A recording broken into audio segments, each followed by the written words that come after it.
All right on schedule, Apple dropped not only iOS, but the new watchOS 26.3 Beta 1.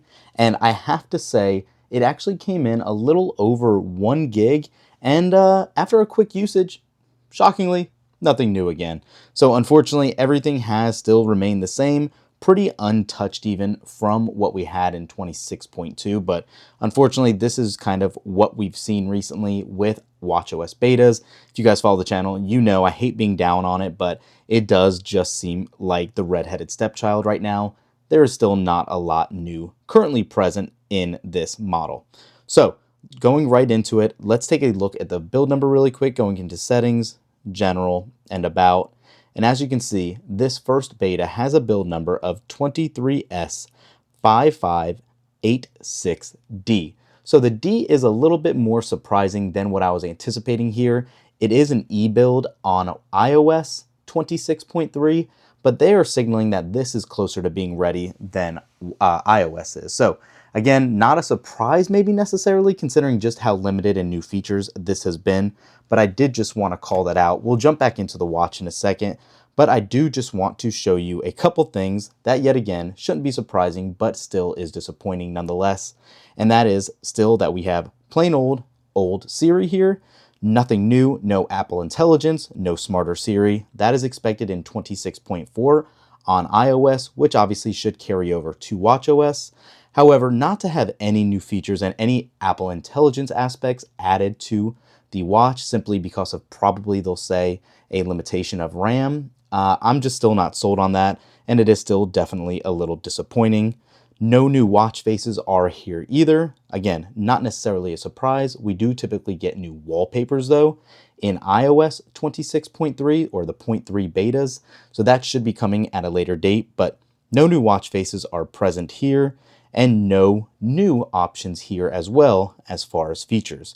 Going back to, let's even just go to our gestures like we usually do.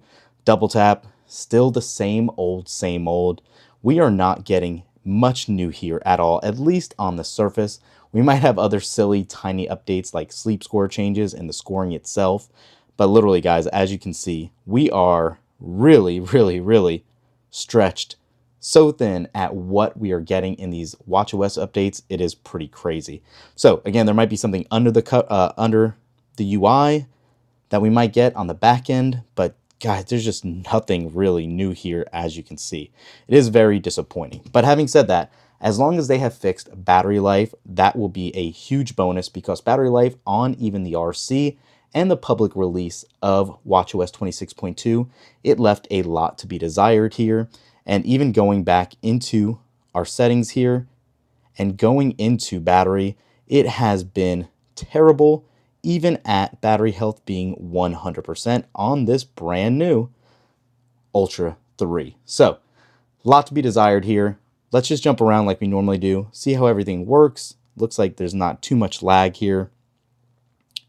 Not too bad for a first beta, but I will call out one thing, and that is that I recommend everyone holding off on this update until after the holidays, since we will not get beta 2 until after the new year, probably around January 5th, after the holidays are over and Apple's employees return to work. We usually don't get anything for 2 weeks from this point out to the rest of the year. I don't recommend taking the risk with how bad these betas have been, unless your 26.2 software on your watch was terrible. Might be worth it in that case, but don't jump to be on the latest for the new thing, because there is nothing really new here. So again, guys, sorry to be so short and kind of bummed about this update, but it is more of the same. Still nothing new on a brand new build and branch of 26. But yeah, here we are. Let me know your thoughts down below, guys. These are only my opinions. I'm one person. I really want to hear what you guys think about the status of watchOS 26. Thanks for watching. We'll catch you in the next one. Peace.